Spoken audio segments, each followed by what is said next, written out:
Good morning all dear students, કેમ છો? મજામાં ને? ધોરણ 11 સાયન્સના બાયોલોજીના પ્રકરણ નંબર 9ના આજના લેક્ચરમાં આપ સૌનું સ્વાગત છે. મિત્રો, આપણે ભણી રહ્યા છીએ જૈવ અણુ. એમાં જૈવ અણુ આપણે સંપૂર્ણ રીતે પૂર્ણ કરેલ છે. જૈવ અણુની અંદર જૈવ અણુઓના મોનોમરની માહિતી આપણે મેળવી લીધી છે. ત્યારબાદ મોનોમર કેવી રીતે એકબીજા સાથે જોડાય, કયા બંધ વડે જોડાય અને પોલિમરનું નિર્માણ કેવી રીતે કરે છે તેની માહિતી મેળવી લીધી. અને ત્યારબાદ પોલિમર કે ન્યુક્લિક એસિડ છે, પ્રોટીન છે અને કાર્બોદિત છે કે આ ત્રણ પોલિમરની સંપૂર્ણ માહિતી મેળવેલ છે. કઈ જગ્યાએ હાજર હોય છે, તેની રચના કેવી છે, તેનું બંધારણ કેવું છે અને આ જે પોલિમર છે તે કયા મોનોમરના બનેલા છે અને એ પોલિમરની અંદર કયા પ્રકારના બંધ જોવા મળે છે તે સંપૂર્ણપણે માહિતી આપણે પૂર્ણ કરેલ છે. પોલિમર અથવા તો બૃહદ અણુઓ બંનેની માહિતી આપણે પૂર્ણ કરેલ છે. હવે ત્યારબાદ આવે છે આપણો નવો ટોપિક 9.9, શરીરના ઘટકોની ગતિક અવસ્થા, ચયાપચયની સંકલ્પના. શરીરના ઘટકો, હવે શરીરના ઘટકો એટલે કયા ઘટકો થશે? આપણે આગળ ભણી ગયા તે બધા જ ઘટકો આવશે. એની અંદર આપણે વાત કરીએ તો એમિનો એસિડ છે, ફેટી એસિડ છે, ગ્લિસરોલ છે, લિપિડ છે, ત્યારબાદ નાઇટ્રોજન બેઝિસ છે, શર્કરાઓ છે, કાર્બોદિત, પોલિસેકેરાઇડ, ત્યારબાદ પ્રોટીન છે, ન્યુક્લિક એસિડ છે. આ બધા શું છે? શરીરના ઘટકો છે. શરીરના ઘટકોની ગતિક અવસ્થા અને ચયાપચયની સંકલ્પના. હવે ગતિક અવસ્થા એટલે કે એનો અર્થ એવો કે આ ઘટકો છે તે કેવી રીતે કાર્ય કરે છે. અહીંયા એનો અર્થ એવી રીતે કહેવા માંગે છે કે આ શરીરના ઘટકોની આ અવસ્થા કેવી છે કે તે કેવી રીતે કાર્ય કરે છે. અને ચયાપચયની સંકલ્પના. હવે પ્રથમ પ્રકરણની અંદર ચયાપચય પ્રક્રિયાઓ એવું આવી ગયું છે. આપણે અહીંયા થોડુંક વિસ્તારથી જોવાનું છે કે આ ચયાપચયની સંકલ્પના એટલે કે તે શું કહેવા માંગે છે તેમ. ચયાપચય એટલે શું, તેનો અર્થ શું થાય? તો આપણો આજનો ટોપિક છે કે શરીરના ઘટકો એટલે કે આપણા જૈવ અણુઓ. જૈવ અણુની અંદર બૃહદ જૈવ અણુ પણ આવશે અને સૂક્ષ્મ જૈવ અણુઓ પણ આવશે. તો આ બંને જૈવ અણુઓ કેવી રીતે કાર્ય કરે છે, તેની અવસ્થા કેવી છે તે, અને ચયાપચય એટલે શું તેનો અર્થ આપણે આજે જોવાનો છે. તો હવે આપણે શરૂ કરીએ. આપણે અત્યાર સુધી જે અભ્યાસ કર્યો છે તેના અનુસંધાનમાં સજીવ પછી તે સાધારણ બેક્ટેરિયલ કોષ હોય, પ્રજીવ હોય, વનસ્પતિ કે પ્રાણી હોય, આ બધા હજારો કાર્બનિક રસાયણોથી બનેલા હોય છે. એટલે કે આપણે અત્યાર સુધી જે અભ્યાસ કર્યો છે, જે જૈવ અણુનો અભ્યાસ કર્યો છે, બરોબર. હવે એની અંદર આપણે વાત કરીએ તો સજીવ એટલે કે તે સજીવ કોઈ પણ હોય. એક સામાન્ય બેક્ટેરિયા હોય, સાધારણ બેક્ટેરિયલ કોષ એટલે કે એક સામાન્ય બેક્ટેરિયાનો કોષ હોય કે જે એક જ કોષનો બનેલો છે, જેને આપણે નરી આંખે જોઈ શકતા નથી. તેને જોવા માટે માઇક્રોસ્કોપનો ઉપયોગ કરવો પડે છે. આવા સામાન્ય બેક્ટેરિયાના કોષની અંદર એટલે કે આવો સામાન્ય બેક્ટેરિયાનો કોષ હોય, પ્રજીવ હોય એટલે કે પ્રજીવ પણ એક કોષી છે, વનસ્પતિ હોય કે પ્રાણી હોય, આ દરેકે દરેક સજીવ છે તે કેના બનેલા છે? હજારો કાર્બનિક રસાયણોથી બનેલા જોવા મળે છે.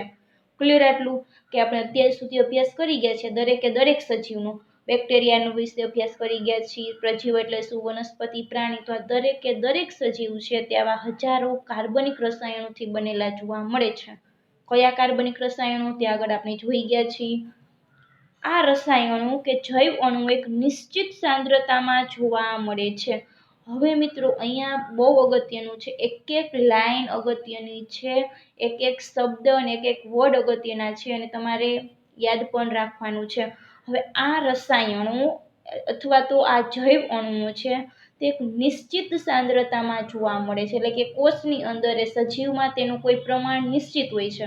પ્રમાણ એટલે શું? તો ઉદાહરણ તરીકે 1 કિલો બટેકા છે, 1 કિલો ઘઉંનો લોટ છે, તો એનું પ્રમાણ કે તેની સાંદ્રતા કે. તો આવી રીતે સજીવો છે તેની અંદર પણ આ જૈવ અણુઓ છે તે કોઈ નિશ્ચિત ચોક્કસ સાંદ્રતામાં એના ચોક્કસ પ્રમાણમાં આપણને જોવા મળે છે. અને તેનું પ્રમાણ કેટલું છે? તેને મોલ્સ પર કોષ અથવા તો મોલ્સ પર લિટરના સ્વરૂપે રજૂ થાય છે. એટલે કે એક કોષ છે તેની અંદર કેટલા મોલ એનું પ્રમાણ છે તે. તો અહીંયા એકમ યાદ રાખજો કે જે કાર્બનિક અણુઓ છે અથવા તો જૈવ અણુઓ છે તેનું માપ કેમાં થાય છે, તેની સાંદ્રતા કેની અંદર મપાય છે? તો મોલ્સ પર કોષ. એટલે કે એક કોષમાં તેના કેટલા મોલ્સ જોવા મળે છે અથવા તો લિટરની અંદર તેના કેટલા મોલ્સ છે તે. આપણે વાત કરીએ તો જે રુધિર છે તે પ્રવાહી છે, બરોબર. તો હવે એનું માપન કરવું હોય કે આ રુધિરની અંદર કાર્બનિક રસાયણો કયા કયા છે, તો આપણે લીટરની અંદર દર્શાવશું કે 1 લીટરમાં આટલા કાર્બનિક અણુઓ છે. તો આમ જે જૈવ અણુઓ છે તેનું માપન મોલ્સ પર કોષમાં અથવા તો મોલ્સ પર લીટરની અંદર થાય છે. સંશોધન દ્વારા મુખ્ય જાણકારી પ્રાપ્ત થઈ તે અનુસાર જૈવ અણુઓમાં અદલા બદલી થતી રહે છે. હવે એવા ઘણા બધા સંશોધન થયા છે, ઘણો બધો અભ્યાસ થયો છે અને એવું જાણવા મળ્યું છે કે જૈવ અણુઓ છે તેની અંદર શું થાય છે, અદલા બદલી થાય છે. અદલા બદલી કેવી રીતે થાય છે તે આપણે આગળ જોવાનું છે.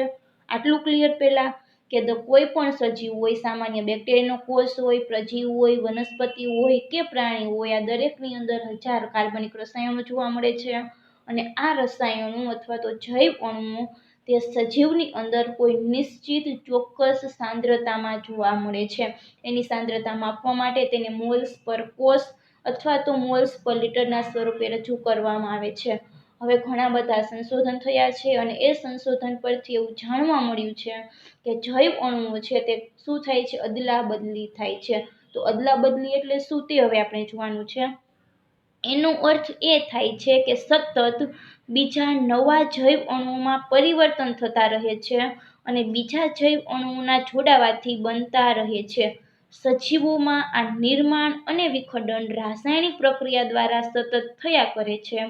આથી બધી જ રાસાયણિક ક્રિયાઓને ચયાપચય કહે છે.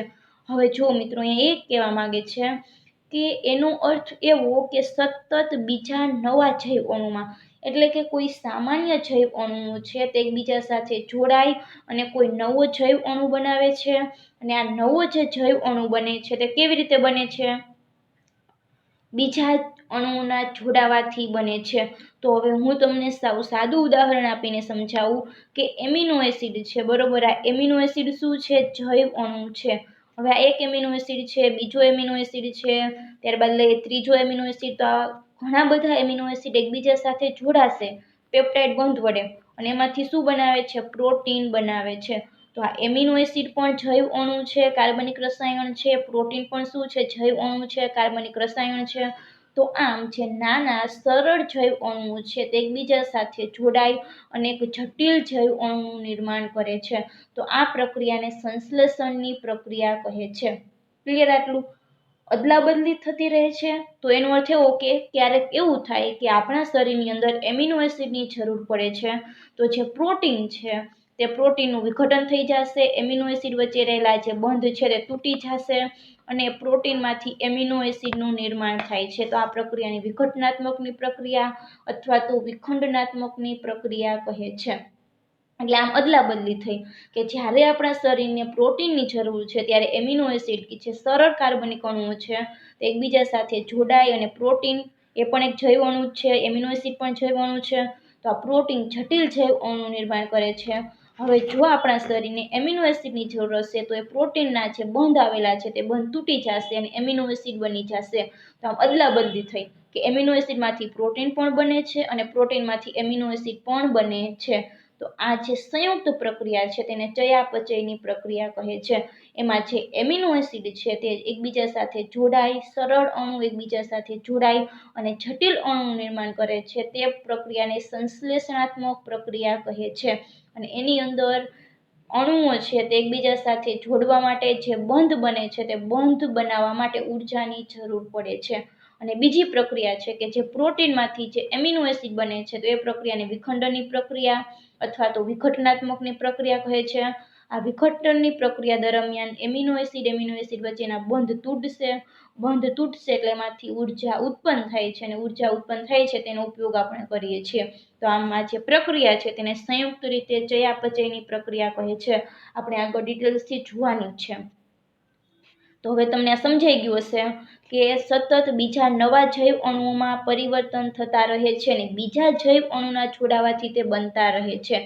સજીવોમાં નિર્માણ અને વિખંડનની રાસાયણિક પ્રક્રિયા શું થાય છે, સતત થયા કરે છે અને આ બધી જ રાસાયણિક પ્રક્રિયાઓને ચયાપચયની પ્રક્રિયા કહે છે. તો તમને વ્યાખ્યા પૂછે કે ચયાપચયની પ્રક્રિયા એટલે શું, તો સજીવમાં થતી નિર્માણ અને વિખંડનની રાસાયણિક પ્રક્રિયા. શબ્દ આવશે રાસાયણિક પ્રક્રિયા. અને પણ સજીવોમાં જ જોવા મળશે. એટલે વ્યાખ્યા આપતા હોય ત્યારે ખાલી નિર્માણ અને વિખંડન નહીં આપવાનું, આખે આખું દરેકે દરેક શબ્દ આપણે ભાર આપીને કહેવાના થાય કે સજીવમાં નિર્માણ અને વિખંડનની રાસાયણિક પ્રક્રિયાઓને ચયાપચય પ્રક્રિયાઓ કહે છે. ક્લિયર? એટલું નિર્માણ અને વિખંડનની પ્રક્રિયા થાય છે, ક્યાં થાય છે? સજીવમાં થાય છે. અને પ્રક્રિયા કેવી છે? રાસાયણિક પ્રક્રિયા છે. તો આ જે પ્રક્રિયાઓ સતત થતી રહે છે, કન્ટિન્યુઅસ, તો એ પ્રક્રિયાને આપણે ચયાપચયની પ્રક્રિયા તરીકે ઓળખીએ છીએ. તો હવે આપણને તેની વ્યાખ્યા છે તે ખબર પડી ગઈ છે. તો બધી ચયાપચયિક પ્રક્રિયાઓ દ્વારા જૈવ અણુઓનું રૂપાંતરણ થતું રહે છે. જો જૈવ અણુનું શું થાય છે? રૂપાંતરણ થાય છે. રૂપાંતરણ થવું એટલે કે કંઈક નવું બને છે વસ્તુ નહીં, એમિનો એસિડ જ છે, પરંતુ એમિનો એસિડ જોડાઈને કંઈક નવું બનાવે છે, પ્રોટીન બનાવે છે, તો એને રૂપાંતરણ કહે. સાદી ભાષામાં આપણે જોઈએ તો લોટ બાંધ્યો છે આપણે રોટલી કરવા માટેનો, હવે લોટમાંથી આપણે રોટલી બનાવીએ છીએ, તો એનું શું થયું? સ્વરૂપમાં ફેરફાર થયો, કે લોટમાંથી રોટલી બને છે, તો એને રૂપાંતરણની પ્રક્રિયા કહે છે. તો સેમ અહીંયા એ જ કહેવા માંગે છે કે આ દરેક જે ચયાપચયિક પ્રક્રિયાઓ છે તેની અંદર જૈવ અણુઓ છે તેનું શું થાય છે? રૂપાંતરણ થાય છે. એમાં કેટલાક ચયાપચયિક રૂપાંતરણના ઉદાહરણ, જેમ કે એમિનો એસિડમાંથી CO2 ના દૂર થયા બાદ એમિનો એસિડનું એમાઇનમાં રૂપાંતરણ થવું. તો હવે અહીંયા તમને એક જૈવ અણુનું રૂપાંતરણ થવું એટલે એવું ઉદાહરણ આપ્યા છે. તો એક ઉદાહરણ આપ્યું છે કે એમિનો એસિડમાંથી CO2 નું દૂર થવું અને એમિનો એસિડનું એમાઇનમાં રૂપાંતરણ થવું. તો હવે આપણે જોઈએ કે એમિનો એસિડનું બંધારણ આપણે જોઈએ તો એમિનો એસિડના બંધારણની આપણને ખબર છે કે COOH છે, અહીંયા R હશે, H હશે અને ત્યારબાદ અહીંયા હશે NH2. હવે આ એમિનો એસિડ છે તેમાંથી CO2 એટલે કે આખું સમૂહ દૂર થઈ જશે અને જે આટલો ભાગ બચ્યો છે તો એ ભાગને કહે છે એમાઇન, કે જે આ ભાગ છે તે ભાગ એમાઇન. તો આમ એમિનો એસિડ છે તેમાંથી જો CO2 જૂથ દૂર થઈ જશે, CO2 સમૂહ દૂર થઈ જશે, તો એમાંથી શું બને છે? એમાઇનમાં રૂપાંતરણ થાય છે. ક્લિયર? આટલું. તો આ પ્રક્રિયાને પણ ચયાપચયની પ્રક્રિયાની સાથે સરખાવી શકાય કે એમાંથી કોઈ અણુ દૂર થાય છે, નવો અણુ બને છે. ત્યારબાદ બીજું ઉદાહરણ આપેલું છે કે ન્યુક્લિયોટાઇડના બંધારણીય ઘટકોમાંથી એમિનો સમૂહનું દૂર થવું. હવે મિત્રો ન્યુક્લિયોટાઇડ એટલે શું? તો ન્યુક્લિયોટાઇડ એટલે કે એક તો શર્કરા છે, ન્યુક્લિયોટાઇડની અંદર એક શું આવેલું છે? શર્કરા, પેન્ટોઝ શર્કરા આવેલી છે, એની સાથે નાઇટ્રોજન બેઝ આવેલો છે અને અહીંયા કંઈક ફોસ્ફેટ સમૂહ હાજર હશે, તો એને કહે છે ન્યુક્લિયોટાઇડ. હવે ન્યુક્લિયોટાઇડના ઘટકમાંથી એમિનો સમૂહ દૂર થવું. તો એમિનો સમૂહ ક્યાં હાજર હશે? અહીંયા નાઇટ્રોજન બેઝની અંદર હાજર હશે, કે જે આપણે જુદા જુદા પ્રકારના નાઇટ્રોજન બેઝ છે એની અંદર તમે સ્ટ્રક્ચરની અંદર જોઈ શકશો કે મેં જે અગાઉ બતાવી દીધા છે. એડેનાઇન છે, ગ્વાનિન છે, સાઇટોસિન છે, યુરેસિલ છે, થાઇમિન છે. તો એની અંદર એમિનો સમૂહ દૂર થશે. તો આવી રીતે ન્યુક્લિયોટાઇડ છે તેના બંધારણીય ઘટકમાંથી એમિનો સમૂહનું દૂર થવું તે પણ એક ચયાપચયની પ્રક્રિયાનું ઉદાહરણ છે. એટલે કે ટૂંકમાં તે પણ એક રૂપાંતરણની પ્રક્રિયાનું ઉદાહરણ છે. ત્યારબાદ ડાયસેકેરાઇડમાંથી ગ્લાયકોસિડિક બંધનું હાઇડ્રોલિસિસ થવું.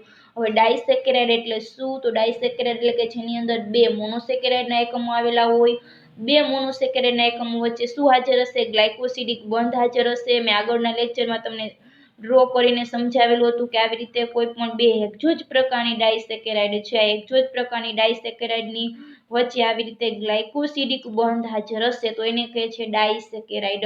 હવે ડાયસેકેરાઇડની અંદર જો બંને એકમ ગ્લુકોઝના હશે તો એ શર્કરાને કહે છે માલ્ટોઝ શર્કરા. એક ગ્લુકોઝ હશે અને એક ફ્રુક્ટોઝ હશે તો એ ડાયસેકેરાઇડનું નામ થશે સુક્રોઝ. એક ગ્લુકોઝ હશે અને એક એક લેક્ટોઝ હશે તો એ શર્કરાનું નામ થશે ગેલેક્ટોઝ. તો આવી રીતે બે ડાયસેકેરાઇડ છે તેના ઘટકોની વચ્ચેનો જે ગ્લાયકોસિડિક બંધનું હાઇડ્રોલિસિસ થવું એટલે કે એ બંધ તૂટી જાય છે પાણીની હાજરીમાં અને એ પ્રક્રિયા દરમિયાન હવે શું થશે કે આ બંધ તૂટી જશે એટલે આવી રીતે બે મોનોસેકેરાઇડના એકમો છે તે છૂટા પડી જશે. તો આ પ્રક્રિયા છે તે પણ રૂપાંતરણની પ્રક્રિયા છે કે ડાયસેકેરાઇડ છે તેમાંથી મોનોસેકેરાઇડના બે એકમો મળે છે. તો આ દરેકે દરેક પ્રક્રિયા છે તેની અંદર શું થાય છે, જૈવિક અણુઓ છે તેનું રૂપાંતરણ થાય છે. સમજાણું કે દરેક ચયાપચયક પ્રક્રિયા દરમિયાન જૈવિક અણુનું રૂપાંતરણ થતું રહે છે. અને કેટલાક ચયાપચયક રૂપાંતરના ઉદાહરણ આપેલા છે કે એમિનો એસિડમાંથી CO2 દૂર થશે અને એમિનો સમૂહનું એમાઇનમાં રૂપાંતરણ થશે. એમિનો એસિડનું એમાઇનમાં રૂપાંતરણ થશે. ન્યુક્લિયોટાઇડનું બંધારણીય ઘટક એટલે કે નાઇટ્રોજન બેઝમાંથી એમિનો સમૂહનું દૂર થવું, ડાયસેકેરાઇડમાંથી ગ્લાયકોસિડિક બંધનું હાઇડ્રોલિસિસ થવું. તો દરેકે દરેક પ્રક્રિયા છે તે જૈવ અણુના રૂપાંતરણની પ્રક્રિયા છે. એવી જ રીતે પ્રોટીનની વાત કરીએ તો પ્રોટીનના પેપ્ટાઇડ બંધ તૂટશે તો એમિનો એસિડનું રૂપાંતરણ પ્રોટીનમાંથી પેપ્ટાઇડમાં થવું, પ્રોટીનનું રૂપાંતરણ એમિનો એસિડમાં થવું એ પણ કેનું ઉદાહરણ છે, જૈવ અણુના રૂપાંતરણનું જ ઉદાહરણ છે. પોલિસેકેરાઇડ છે તેની અંદર પોલિસેકેરાઇડમાંથી એના ગ્લાયકોસિડિક બંધ તૂટી અને મોનોસેકેરાઇડમાં રૂપાંતરણ થવું તે પણ જૈવ અણુનું જ રૂપાંતરણ છે. તો આ દરેકે દરેક ક્રિયાઓ છે તેને આપણે જૈવ અણુનું રૂપાંતરણ તરીકે ઓળખી શકીએ છીએ. અહીંયા ખાલી આપણને 3 જ ઉદાહરણો આપેલા છે.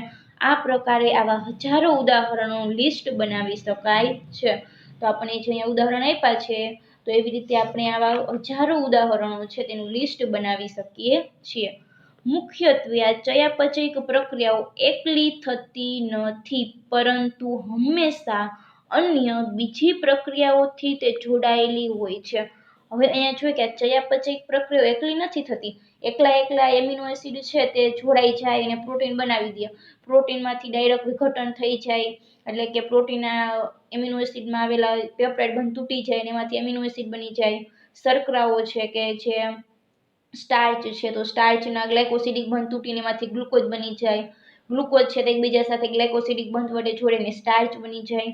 તો આજે આવી હજારો પ્રક્રિયાઓ થાય છે એનું આપણે હજારો લિસ્ટ બનાવી શકીએ છીએ, પરંતુ આ દરેક પ્રક્રિયાઓ છે તે એકલી થતી નથી, પરંતુ એના માટે હંમેશા બીજી અન્ય પ્રક્રિયાઓ તેની સાથે જોડાયેલી જોવા મળે છે.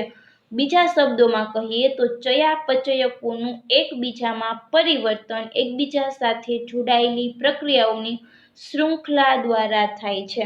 હવે અહીંયા શું કહે છે મિત્રો કે જે ચયાપચયકો છે, ચયાપચયકો એટલે શું કે છે, ચયાપચયની પ્રક્રિયાની અંદર જે આપણે જોવા મળે છે તે ગ્લુકોઝ છે તો એ ચયાપચયક થશે, માલ્ટોઝ છે ચયાપચયક થશે, એમિનો એસિડ ચયાપચયક છે. તો આપણે બીજા શબ્દોની અંદર કહીએ તો આ ચયાપચયકો છે એટલે કે તેનું એકબીજામાં પરિવર્તન થવું એની સાથે આખી એક શૃંખલામય પ્રક્રિયા દ્વારા થાય છે અને જેને ચયાપચય પથ કહે છે. અને આ ચયાપચય પથ છે તે શહેરના વાહન વ્યવહારના ટ્રાફિક વ્યવસ્થા જેવો હોય છે. આ પથ કાં તો રેખીય અથવા તો વર્તુળાકાર હોય છે. હવે પહેલા મિત્રો આપણે ચયાપચય પથ એટલે શું તે સમજવાની જરૂરિયાત છે. હવે હું તમને એક ઉદાહરણ આપું છું કે ચયાપચયની પ્રક્રિયા એટલે શું તો આપણને ખબર પડી ગઈ કે જટિલ અણુઓ છે તેનું વિઘટન થઈને સરળ અણુ બને છે તેને ચયાપચયમાં જ આવશે એટલે કે એ પ્રક્રિયાને અપચય કહે છે. અને જે સરળ અણુઓ છે તે ભેગા મળી અને જે જટિલ અણુ બનાવે છે તેને ચય પ્રક્રિયા કહે છે.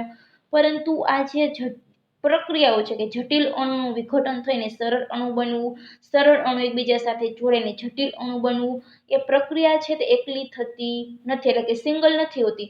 કે ધારો કે આપણે કહી દઈએ કે ડાયરેક્ટ સ્ટાર્ચ છે તેનું વિભાજન થઈ અને ગ્લુકોઝ જ બની ગયું એવું થતું નથી. એની અંદર એક શૃંખલામય પ્રક્રિયા હોય છે. હું તમને એક ઉદાહરણ આપું છું કે આ ગ્લુકોઝ છે તે 6 કાર્બનવાળી શર્કરા છે. હવે આ ગ્લુકોઝ છે તેનું વિઘટન થશે અને 3 કાર્બનવાળી એક શર્કરા બનાવે છે તેનું શર્કરા નહીં પણ એક કમ્પાઉન્ડ બનાવે છે જેનું નામ છે પાયરુવિક એસિડ. જેનું નામ શું છે? Pyruvic acid. તો આ પાયરુવિક એસિડ એક 3 કાર્બનવાળું સંયોજન છે.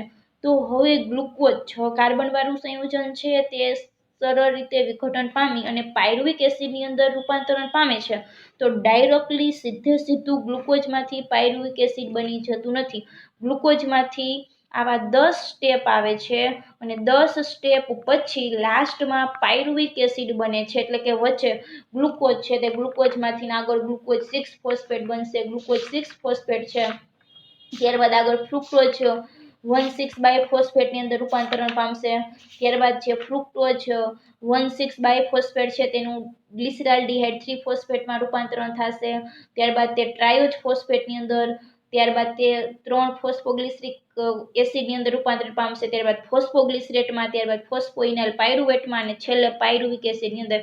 હું અત્યારે જે બોલું છું તે ખાલી તમને જાણ માટે બોલું છું, બાકી આખી પ્રોસેસ આપણે જોવાની નથી, પણ હું ખાલી તમને સમજાવું છું કે એક ગ્લુકોઝ છે તેનું પાયરુવિક એસિડની અંદર રૂપાંતરણ થવું છે તો સીધું ગ્લુકોઝનું પાયરુવિક એસિડમાં રૂપાંતરણ નથી થતું। અહીંયા વચ્ચે એવા 10 સ્ટેપ આવે છે, 10 પગથિયાં આવે છે કે ગ્લુકોઝમાંથી પાયરુવિક એસિડ બનતા પહેલાં અહીંયા વચ્ચે એવા કંઈક નવા સંયોજનો બને છે। તો જે આખો પથ છે તેને ચયાપચય પથ કહે છે, માર્ગ। ક્લિયર આટલું કે ગ્લુકોઝમાંથી પાયરુવિક એસિડની અંદર રૂપાંતરણ થવું છે તો પહેલાં ગ્લુકોઝ છે તે ગ્લુકોઝનું ગ્લુકોઝ 6-ફોસ્ફેટમાં રૂપાંતરણ થશે, ગ્લુકોઝ 6-ફોસ્ફેટ, ફ્રુક્ટોઝ 6-ફોસ્ફેટમાં, ફ્રુક્ટોઝ 6-ફોસ્ફેટ છે તેનું રૂપાંતરણ ફ્રુક્ટોઝ 1,6-બાયફોસ્ફેટમાં થશે। આ ફ્રુક્ટોઝ 1,6-બાયફોસ્ફેટ છે તેનું રૂપાંતરણ ટ્રાયોજ ફોસ્ફેટમાં થશે। આ ટ્રાયોજ ફોસ્ફેટ છે તેનું રૂપાંતરણ 1,3-બાયફોસ્ફોગ્લિસરિક એસિડમાં થશે। 1,3-બાયફોસ્ફોગ્લિસરિક એસિડમાંથી 3-ફોસ્ફોગ્લિસરિક એસિડ બનશે। 3-ફોસ્ફોગ્લિસરિક એસિડમાંથી ફોસ્ફોગ્લિસરેટ બનશે। ફોસ્ફોગ્લિસરેટમાંથી ફોસ્ફોઇનોલ પાયરુવેટ બનશે અને આ ફોસ્ફોઇનોલ પાયરુવેટમાંથી લાસ્ટમાં પાયરુવિક એસિડ બને છે। તો આમ ગ્લુકોઝમાંથી પાયરુવિક એસિડ બનવા માટે આવા 10 સ્ટેપ આવે છે। તો એ આખો જે તબક્કો છે તેને ચયાપચય પથ કહે છે। જે આપણે જે ગ્લાયકોલિસિસનો જે તબક્કો છે તે આપણે આગળ આવે જ છે, એટલે ત્યાં ડિટેલ્સમાં જવાની જરૂર નથી। અને હું છે અત્યારે મેં તમને નામ બોલી કે ગ્લુકોઝમાંથી ગ્લુકોઝ 6-ફોસ્ફેટ બને છે તે આપણે યાદ રાખવાની અત્યારે જ જરૂર નથી। 14મા પ્રકરણની અંદર આખો પથ આવે છે, પણ હું ખાલી તમને સમજાવવા માટે કહું છું કે આમાંથી આ રૂપાંતરણ કરવું છે તો આની વચ્ચે બીજા સંયોજનો આવે છે, તો એને કહે છે ચયાપચય પથ। તો હવે તમને સમજાઈ ગયું હશે ઉપરનું કે અહીંયા જે આપણને આપેલું છે તે કે આ જે પ્રક્રિયાઓ એકલી નથી થતી, હંમેશા અન્ય બીજી પ્રક્રિયાઓ સાથે જોડાયેલી હોય છે। બીજા શબ્દમાં કહીએ તો ચયાપચયકો એટલે કે ચયાપચયની પ્રક્રિયામાં ભાગ લેતા દરેક કાર્બનિક અણુને ચયાપચયકો કહે છે, જે આપણે જોઈ ગયા છીએ કે દરેક એમિનો એસિડ ચયાપચયક છે, શર્કરા ચયાપચયક છે। ચયાપચયની પ્રક્રિયામાં જેટલા પણ કાર્બનિક અણુઓ ભાગ લે છે તેને ચયાપચયકો કહે છે। તો આ ચયાપચયકોનું એકબીજામાં પરિવર્તન થવા માટે આખી એક પ્રક્રિયાની શૃંખલા દ્વારા થાય છે। મેં જેમ તમને સમજાવ્યું તેમ, તો જે આ પ્રક્રિયાની શૃંખલા દ્વારા થાય છે તેને કહે છે ચયાપચય પથ। તેને શું કહે છે? ચયાપચય પથ। અને ચયાપચય પથ કેવો છે મિત્રો? MCQ માટે ખાસ વાહન વ્યવહારના ટ્રાફિક વ્યવસ્થા જેવો હોય છે। ટ્રાફિક વ્યવસ્થાની અંદર શું હોય છે મિત્રો કે આપણે આખું ટ્રાફિક જામ થઈ ગયું હોય છે, તો આગળનું વાહન હાલશે તો જ પાછળવાળાને રસ્તો મળશે। જો આગળનું વાહન સ્ટોપ થઈ જશે તો પાછળવાળા જઈ શકશે નહીં। તો અહીંયા પણ એવું જ છે કે જો ગ્લુકોઝમાંથી ગ્લુકોઝ 6-ફોસ્ફેટ બનશે તો જ બીજી આગળની પ્રોસેસ થશે, નહીં તો થશે નહીં। તમને અહીંયા ઉદાહરણ આપ્યું છે તેના દ્વારા તમે સરળતાથી સમજી શકો છો કે વાહન વ્યવહારની ટ્રાફિક વ્યવસ્થા એટલે કેવી કે આગળ વાહન છે, પાછળ વાહન છે, આખો ટ્રાફિક જામ થઈ ગયો છે, તો આગળનું વાહન હાલશે તો જ પાછળના વાહનને રસ્તો મળશે। આની અંદર પણ જોવા જઈએ તો રસ્તા વચ્ચે જેમ આડા અવડા આપણે જઈએ તો એ શક્ય નથી। પહેલાં એક 4 રસ્તા હોય, ધારો કે અહીંયા આપણે ડ્રો કરીને જોઈએ કે આવી રીતે અહીંયા 4 રસ્તા પડે છે। હવે આ રસ્તામાંથી વાહનો છે તે બધી બાજુથી આવે છે, તો આ બધાય વાહનો આડા અવડા આવશે તો શું થશે કે આખું ઘૂમરે વળી જશે અને વધારે ટ્રાફિક થઈ જશે। પરંતુ આપણે હવે આ જે રસ્તાવાળા વાહનને જવા દેવા છે તો આ ત્રણેયને શું કરવા પડે છે? સ્ટોપ કરવા પડે છે। તો સેમ અહીંયા એ પ્રકારની જ વ્યવસ્થા જોવા મળે છે। ત્યારબાદ આગળ જોવા જઈએ, આ પથ કાં તો રેખીય અથવા વર્તુળાકાર હોય છે। રેખીયનો અર્થ એવો કે તે ડાયરેક્ટલી સીધું હોય છે, આવી રીતે કે અહીંયા એક જે પ્રોડક્ટ છે તેમાંથી આવી રીતે અલગ અલગ તબક્કામાંથી લાસ્ટમાં કોઈક ને કંઈક પ્રોડક્ટ બને છે તો એને રેખીય કહે છે। અને વર્તુળાકાર એટલે કે અહીંયા જે કોઈ પ્રોડક્ટ છે તે બનતી જાય છે અને પાછી ફરીથી એના એ પ્રોડક્ટ બને છે, તો એને વર્તુળાકાર કહે છે, એટલે કે ચક્રીય, કે જે પણ આપણે આગળ ચયાપચયની અંદર જોવાનું જ છે 14મા પ્રકરણની અંદર અને 13મા પ્રકરણની અંદર। તો અહીંયા પણ આપણે યાદ રાખશું કે ચયાપચય પથ કેવો હોય છે, તો ચયાપચય પથ રેખીય હશે અથવા તો વર્તુળાકાર હશે। આ પથ એકબીજાથી આડા અવડા વાહન વ્યવહારના સંગમ જેવો દેખાય છે. મેં જેમ તમને ઉદાહરણ આપ્યું કે એક શેરીમાંથી બીજી શેરીમાં 4 રસ્તા વચ્ચે ટ્રાફિક હોય તો એની અંદર શું જોવા મળે છે કે આડું અવળું જે વાહન વ્યવહાર હોય છે તેના સંગમ જેવો આ પથ છે તે જોવા મળે છે. અને ચયાપચયકો વાહન વ્યવહારના ટ્રાફિક જેવા એક નિશ્ચિત વેગે અને દિશામાં ચયાપચય પથ પર ગતિ કરે છે. તો આપણે અહીંયા ટ્રાફિકનું જ ઉદાહરણ લઈ લો કે રોડ છે, રોડ ઉપર જે વાહનો ગતિ કરે છે તો રોડને આપણે લઈ લ્યો કે ચયાપચય પથ છે અને એના ઉપર જે વાહનો છે તેને ગણી લ્યો ચયાપચયકો. તો એ છે રોડ ઉપર જે વાહનો ગતિ કરે છે, જેવી રીતે વાહન ચાલે છે એવી રીતે આખા જે ચયાપચયનો પથ છે તેના ઉપર આપણા ચયાપચયકો ચાલે છે. તો અહીંયા ચયાપચય પથ છે તેને ટ્રાફિકની સાથે સાંકળો છે, ટ્રાફિકની જે વાહન વ્યવહાર છે તેની વ્યવસ્થા સાથે, એટલે કે એની અંદર રોડ અને વાહન બેય આવશે. અને જે આપણા ચયાપચયકો છે તેને કેની સાથે સાંકળ્યા છે? વાહનની સાથે. તો એ જ કહેવા માગે છે કે ચયાપચયકો છે તે વાહન વ્યવહારના ટ્રાફિક જેવા એક નિશ્ચિત વેગે અને દિશામાં ચયાપચય પથ પર ગતિ કરે છે. કે જેમ તમે બાઇક લઈને જતા હોય તો રોડ ઉપર જેમ તમારું બાઇક છે તેને કોઈ નિશ્ચિત વેગ હશે અને કોઈ ચોક્કસ દિશામાં જ જાય છે, તો એવી રીતે અહીંયા ચયાપચયકો છે તે પણ કોઈ એક નિશ્ચિત વેગે અને નિશ્ચિત દિશામાં જ ગતિ કરે છે. તમારે ઘરેથી વાંકાનેર આવવું હોય છે તો તમે જે આવો છો તો એનો વેગય નિશ્ચિત હોય છે અને તેની દિશા નક્કી જ હોય છે કે તમારે આ જ દિશામાં જવું છે, તમે બીજી દિશામાં જતા નથી. તો અહીંયા સેમ ચયાપચયકો છે તે પણ એવી જ રીતે નિશ્ચિત દિશામાં અને નિશ્ચિત વેગે જ ગતિ કરે છે. અને કેના ઉપર? ચયાપચય પથ પર. આ ચયાપચયકોના વહન અને શરીર ઘટકોની ગતિક અવસ્થા કહે છે. તો આ શરીર ઘટકોની ગતિક અવસ્થા એટલે શું? તો આપણું જે ટોપિક છે તે અત્યારે અહીંયા તમને વધારે ક્લિયરલી સમજાઈ ગયું હશે કે જ્યાં ચયાપચયકોનું જે વહન છે તો આ વહનને શરીર ઘટકની ગતિક અવસ્થા કહે છે. એટલે કે એકમાંથી બીજામાં, બીજામાંથી ત્રીજામાં, અને જ્યાં ચયાપચય પથ પર જે ગતિ કરે છે તેને ચયાપચય અથવા તો શરીરના ઘટકોની ગતિક અવસ્થા કહે છે. સૌથી મહત્વનું એ છે કે એકબીજાથી જોડાયેલા આ ચયાપચયિક ટ્રાફિક અત્યંત સરળ ગતિ દ્વારા કોઈ પણ દુર્ઘટના વગર સ્વસ્થ અવસ્થા બનાવી રાખવા માટે હોય છે. હવે ટ્રાફિક સિગ્નલ શા માટે હોય છે? કે આપણું એક્સિડન્ટ ના થાય. જો આડાઅવડા ટ્રાફિક સિગ્નલ ના હોય, બરોબર, ટ્રાફિકની વ્યવસ્થા જ ના હોય અને જેમ મન પડે એમ બધા વાહન હકાલે તો અકસ્માત થાય, એક્સિડન્ટ થાય, આ બધા ઇસ્યુ વધી જાય. પરંતુ જો ટ્રાફિક સિગ્નલ હોય, ટ્રાફિક વ્યવસ્થા હોય, ટ્રાફિક કંટ્રોલ પોલીસ હોય તો શું થાય છે કે તે ટ્રાફિક થતું અટકાવે છે અને કોઈ નિશ્ચિત વેગે અને કોઈ નિશ્ચિત ચોક્કસ દિશામાં તે વાહનને આવવા જવા માટેના ઈશારા કરે છે.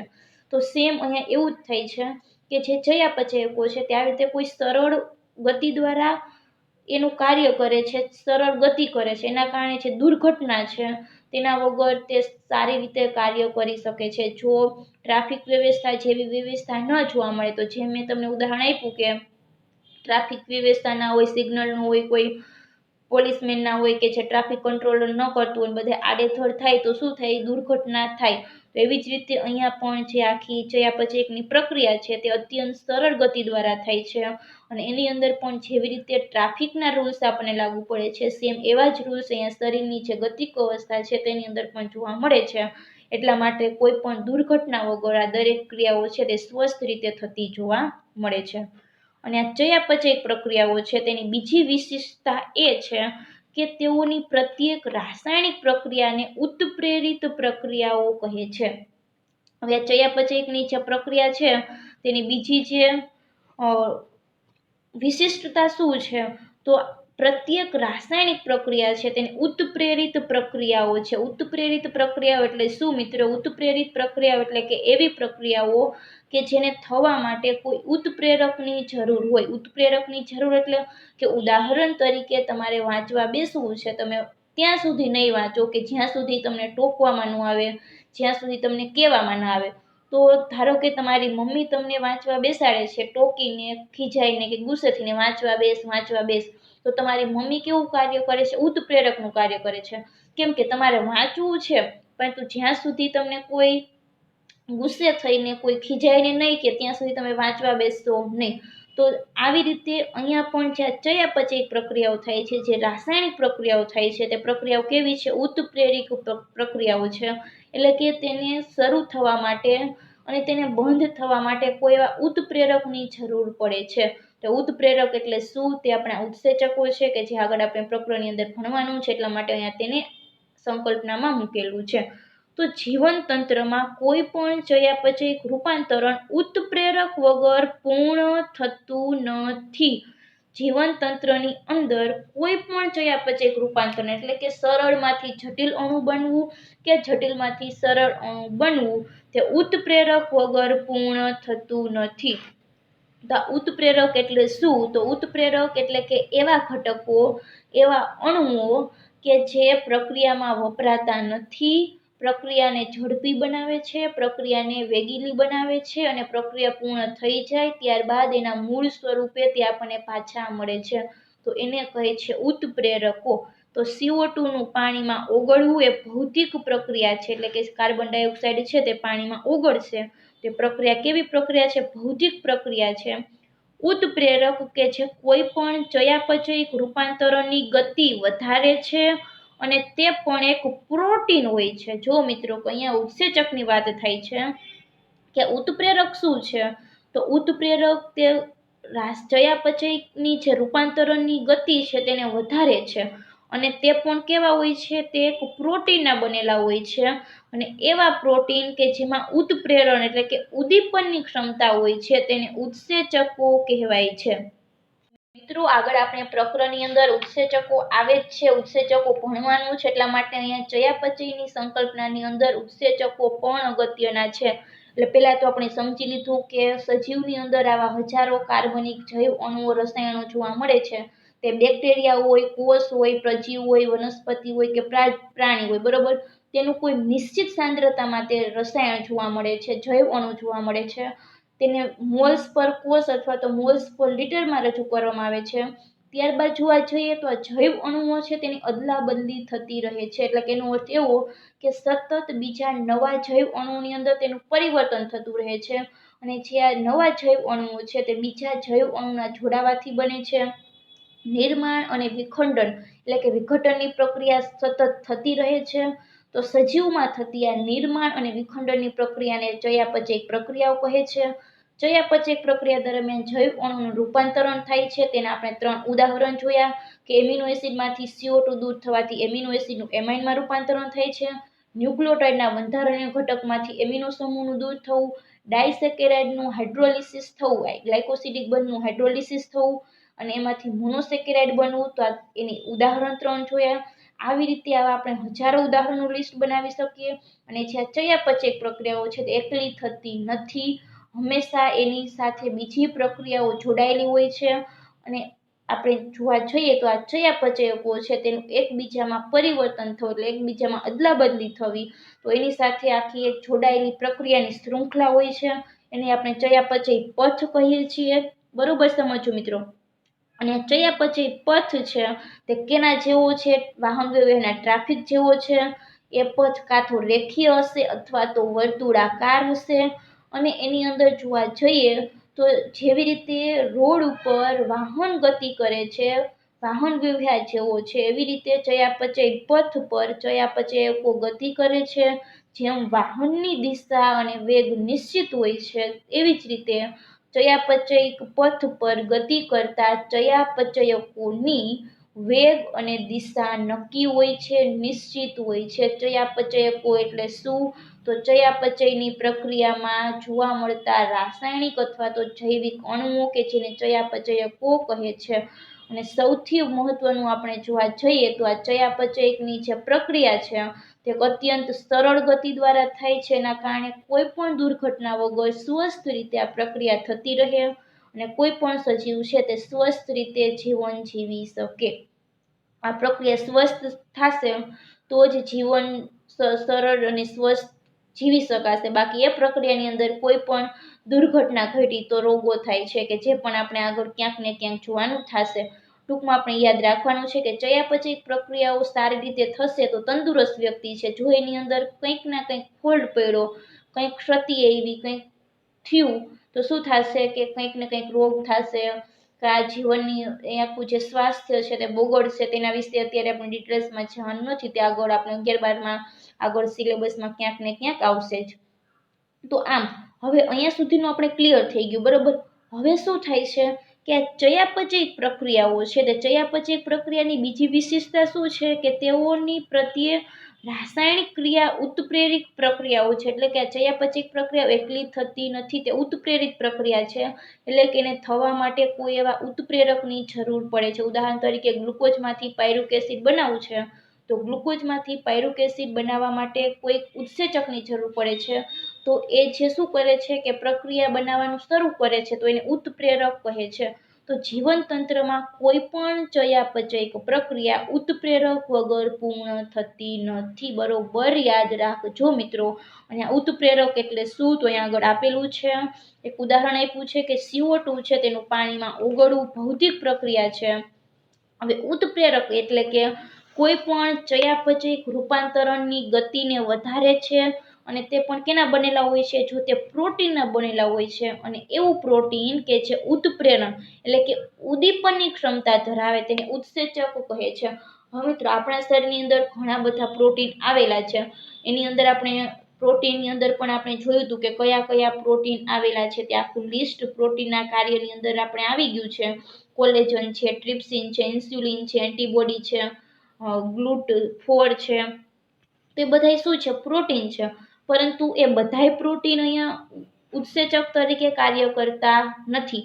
કયા પ્રોટીન ઉત્સેચક તરીકે કાર્ય કરે છે અને કેને આપણે ઉત્સેચક કહીશું, એવું પ્રોટીન કે જે ઉત્પ્રેરણ એટલે કે ઉદ્દીપનની ક્ષમતા ધરાવે છે, તો એને આપણે ઉત્સેચક કહીએ છીએ. ઉદાહરણ તરીકે ટ્રિપ્સિન છે, તો આ ટ્રિપ્સિન એક ઉત્સેચક છે. હવે એનું કાર્ય શું છે, તો પ્રોટીન છે, તે પ્રોટીનનું પ્રોટિયોસિસમાં રૂપાંતરણ કરતો ઉત્સેચક છે, તેને ટ્રિપ્સિન કહે છે. તો પ્રોટીન છે તેનું પ્રોટિયોસિસમાં રૂપાંતરણ થવું તે ચયાપચય પ્રક્રિયા છે.